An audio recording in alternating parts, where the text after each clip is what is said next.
Hello, Super Working Moms. My name is Detola Mure, founder of Super Working Mum, where we help Christian moms who are overwhelmed to maximize their time so that they can manifest their God-given grace. We're back with Super Working Mum Convos, where we showcase an ordinary woman who is doing extraordinary things with the help of Holy Spirit. We hope by bringing these conversations to you that you'll be inspired and motivated to embrace and walk in your calling. Today we have with us a very special lady. Her name is Folake Ayeyemi, and she is the founder and CEO of My Fruitful Fingers. Hi, Folake. How are you? Hello, Desola. I'm very well, thank you. Thanks for having me. Thank you for coming on Convos. So tell us, a little bit about you. Who is Folake? And tell us about you. My name is Folake Ayeyemi, as I said. First and foremost, I'm the daughter of God. I know that sounds cliche, we all say, but each and every day of my life, I'm asking God and praying for the grace to take on this identity more and more and accepting his parental responsibility on me more and more. So that comes first before anything else. I'm married to Jibola. I've got 2 daughters who are 11 and 8. And I am a fashion designer, like I said. I make design and sew dresses for ladies of different ages. And I also teach young girls, teenagers, and adults as well how to design their own clothes. So that's like a brief introduction of myself. Awesome. And interestingly, just before we started the recording, I was saying that we're twinning with the hairstyle. We are, yes. Having short hair seems to be the reigning thing now. It's honestly, I enjoy it so much. Yeah. So thank you for telling us a bit about you and what you do. So you mentioned that you're a fashion designer, and in simple terms, I would like to say that's your calling. Yeah. Tell us a bit more about that. You're a fashion designer. How did you recognize what that is? And tell us a bit about embracing that journey, some of the struggles you've had, and what you've done to basically overcome those struggles. Yeah, so when I was younger, way younger, about 11, 12, my mom had a sewing machine. It was actually my grandma's sewing machine. And back in the day, there was no iPad or anything. So when we were home on a holiday, that was all I had to play. That was kind of my toy. And I used to make silly rag things and cut up my clothes and my old clothes, my mom's old clothes, and try and design stuff. And that's where my interest for sewing started. And back then, I remember I used to make our curtains and, pillowcases and things like that. So fast forward to about 8 years ago or 7 years ago, after I had my second daughter, I went back to work and, that feeling like this is not it. There must be, something else. And, somehow I remembered this gift, this interest, and I started to take lessons. And I started taking lessons, and my tutor just kept encouraging me, you're really good, you can do this. And I took the plunge, and I did start. But when I started, I just started to sew without actually knowing, there's some things that you need to be aware of in terms of manifesting your dreams, like you always say. And I just found that I was doing this thing. I had the gift, but I was totally lost. I was totally lost. So I remember sitting on my kitchen floor one day and thinking, no, this is not it. There's something missing, but I don't know what it is. You hear things like calling, purpose, all these things, but what is this thing? How do I, how can I be a part of this thing? And miraculously, I came across Super Working Mum. Before this meeting started, I was trying to think, how exactly did I find, because I was part of the general group before I joined the academy. But I just found myself in the Super Working Mum, following all the posts. And I remember around the time I joined, when the advert that you normally put up, that it's time to join, I'm like, at that time, I didn't have a dime or anything to to join the academy with. And I said, Lord, you know I need this, and make a way. And I just, those kind of prayers, and the scholarship then came up, and then I applied and I got the scholarship, and perfect for me. And since then till now, honestly, I just keep imagining if I didn't have the academy, I would have been totally lost. I've met people. I mean, you've been like hands-on. It's only if we don't tell you stuff. Once you hear about it, you can't not do it anymore. Like, you just keep pushing and encouraging, us to be who God wants us to be. And the ladies, amazing ladies. I've made some friends that so it's such a blessing, and it's really encouraging to be in the company of such women, because you see what other people are doing, you are encouraged, and we all have each other's backs. So once somebody is on to something, everybody is on with them, and that's really amazing. I think I should stop there for now. Like, I'll just keep going. It's interesting that you said, even though you knew what your passion was or what you enjoyed doing, you still felt lost. There's one thing to know what your calling is, and there's the other thing of knowing how to embrace it and what to do to take it to the next step. I want to ask this question. Most people tend to think that when they hear the word calling or purpose, they think it's for pastors or ministers or deacons. But here you are, a fashion designer. What impact have you had on the ladies that you've sewn outfits for? Do you see what I mean? Like, what change have you brought to their lives? What impact would you say you being a fashion designer has brought to the table?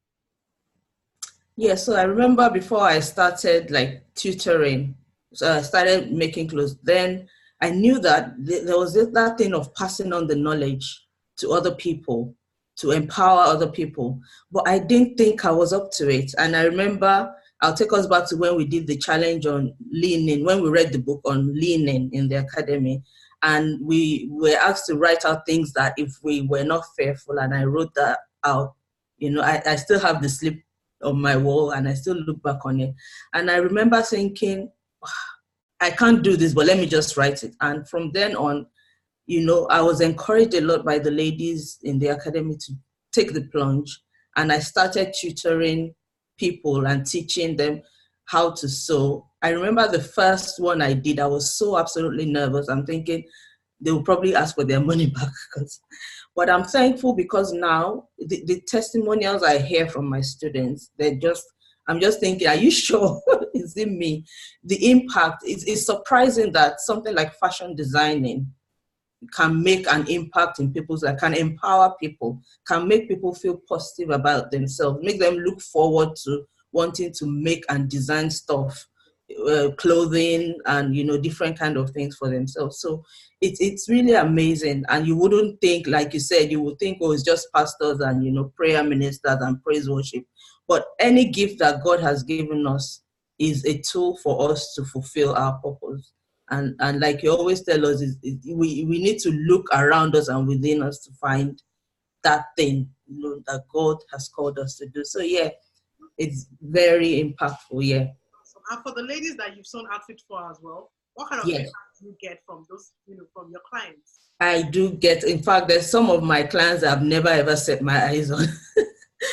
Yeah, but it's amazing. It's amazing how most times it goes from just being a client to the friendship, and then the discussions that you have with some people, some relationships that you build along the way, as just from needle and thread business.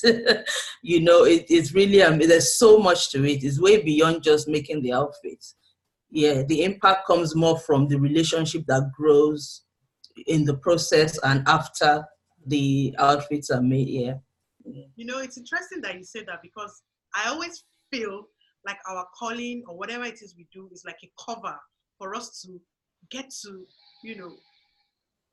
know people more, build those relationships. So like you said, while you're sewing outfits, you might end up encouraging someone who needs help. So it goes beyond you sewing them the outfit, it goes deeper than that. It So does, yeah. yeah, so in a way, it's like you being a fashion designer is like your cover, but It is, you are spreading the yes. gospel of Jesus through what you're doing. It is, yeah. Yeah.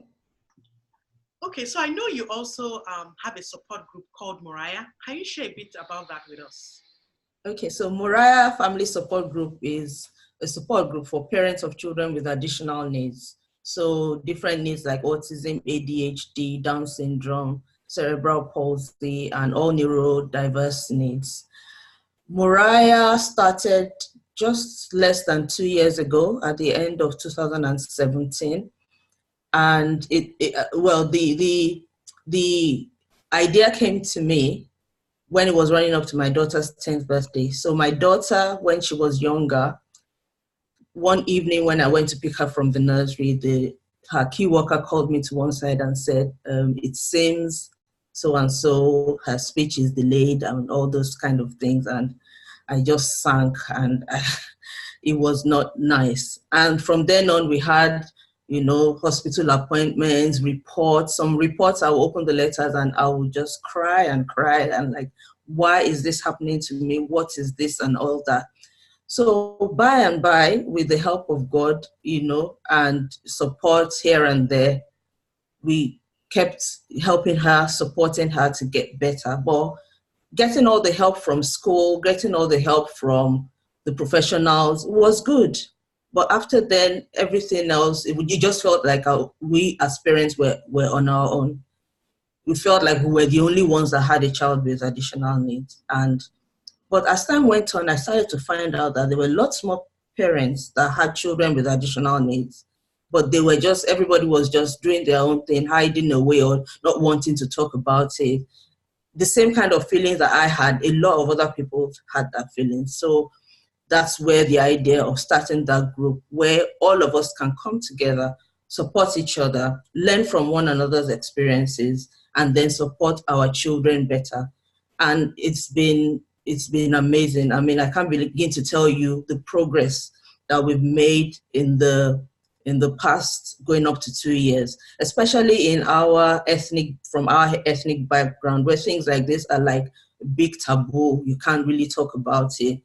Now you can talk about it, and you have other people who anything you say doesn't sound strange. They understand you straight away, and you can all sit together and discuss. And if we need help about any topic or any aspect of our children's lives, we can invite somebody, a professional in that area, to come and shed more light on that topic for us. So yeah, that's a summary of the very many things that Moriah is about, and it's been really good. I can't thank God enough. It's been so good.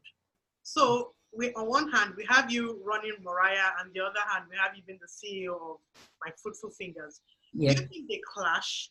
And or do you see it all as part of your calling? And I'm asking this because some women find out that they have, different passions or different ways that God is leading them to do. But in their mind, they're like, no, I'm already doing this one thing. I don't want to do something else. So from your experience, would you say this is all part of your calling? Moriah, my Fruitful Fingers, just share with us. Absolutely. They're both part of the calling. And amazingly, I've met some links for my business through Moriah. So it's really amazing how God brings things that you think would not work together, but in his own wisdom, he brings it together and it just works. So there's no clash at all. There's so much to do, but there's no clash. And I mean, I've learned time boxing from the academy, so I know how to like slot everything in their own time slots. And yeah, so far so good. There's no clash. Yeah. Thank you, and I hope this is an encouragement for anyone who's watching, who seems to have different things that God has called them to do. As long as we know how to manage ourselves, how to maximize our time, we can get it all done.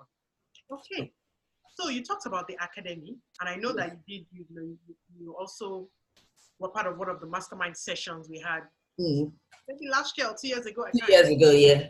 What tangible results would you say you got as a result of, you've talked a bit about the academy, but let's talk a bit more about the mastermind. What kind of results did you get just by joining that and taking part of the mastermind? Yeah. Oh, amazing, amazing results. So one of the first things I learned, which I didn't really know about myself before the mastermind, was that I'm a kind of person that I need to be accountable to someone before. Not that I can't do anything on my own, but I sometimes need that gentle nudge and gentle push to get things done, which during the mastermind, I mean, the outstanding results. And from then on, everything I've done, now that I have that better understanding about myself, I find somebody to kind of support me through the process. And that has helped me to achieve a lot of results. Whereas in the past, I'll just sit there and struggle and probably abandon whatever that I was trying to do. The other thing was the company. It's very, very important when you are trying to achieve a big dream, a calling, no matter how gifted or talented you are, you need to be in the midst of the right people. Those people that will push you, support you, tell you off if you need telling off, but make sure that by all means you get to where God wants you to get to.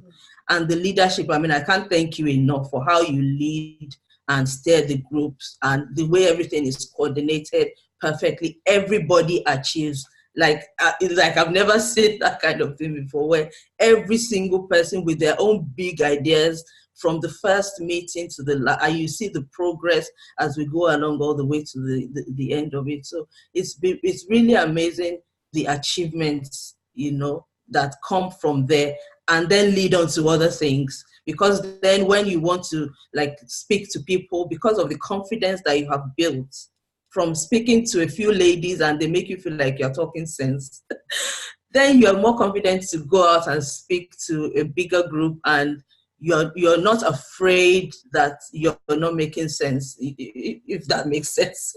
Sorry for repeating the same word. Yeah.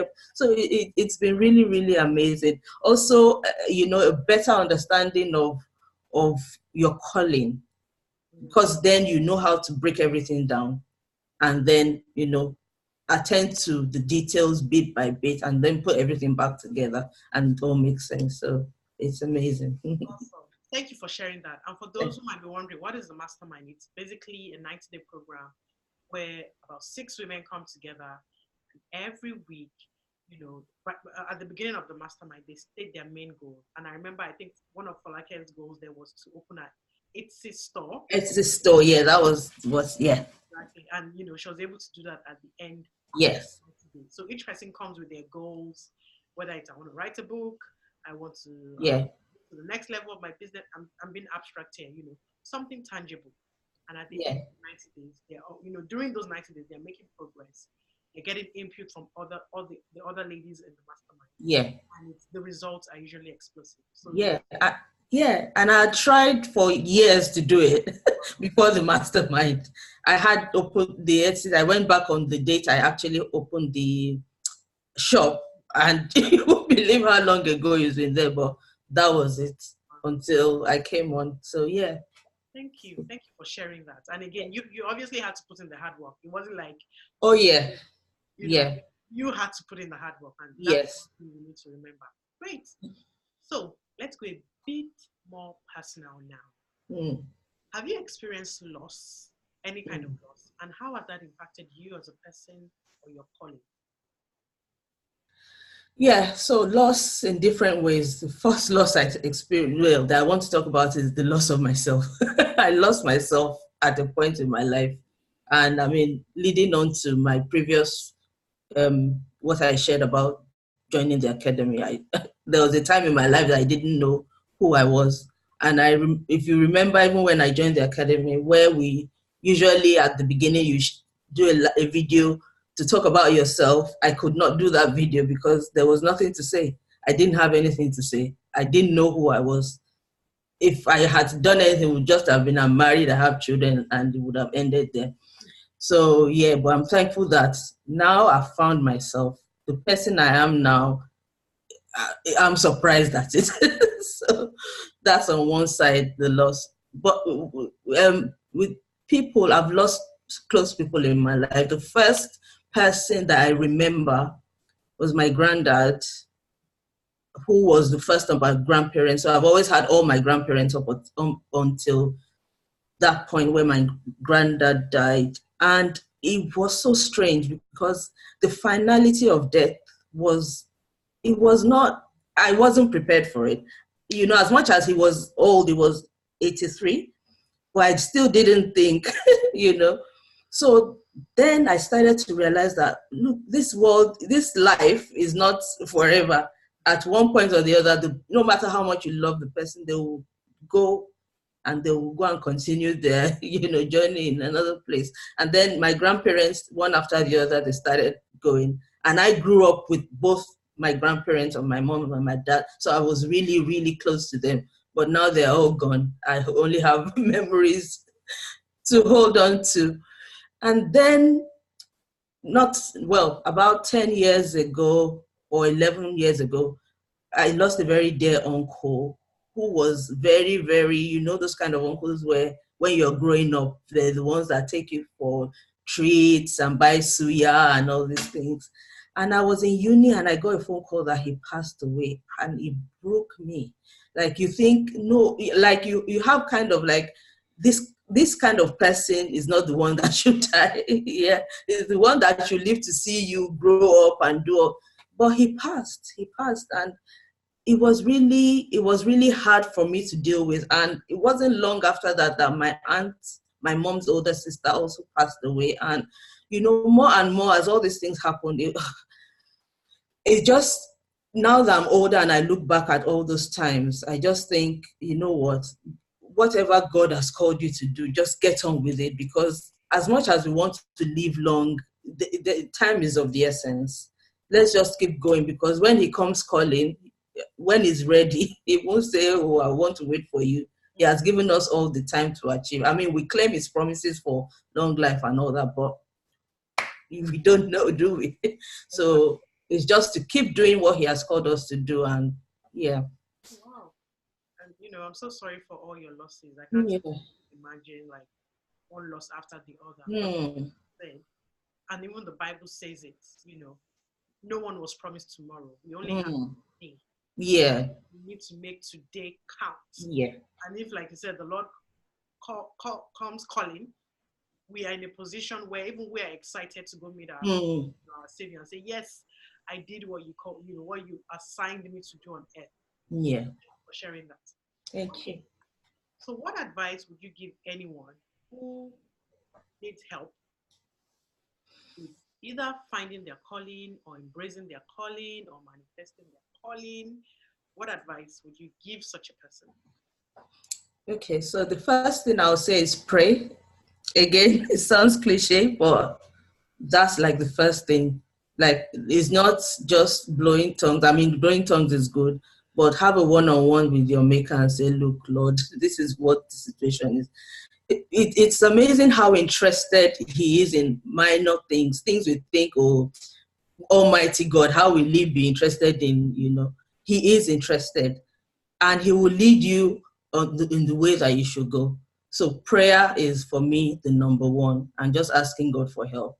And whenever we call on him, as his word says, he will come and he will help us.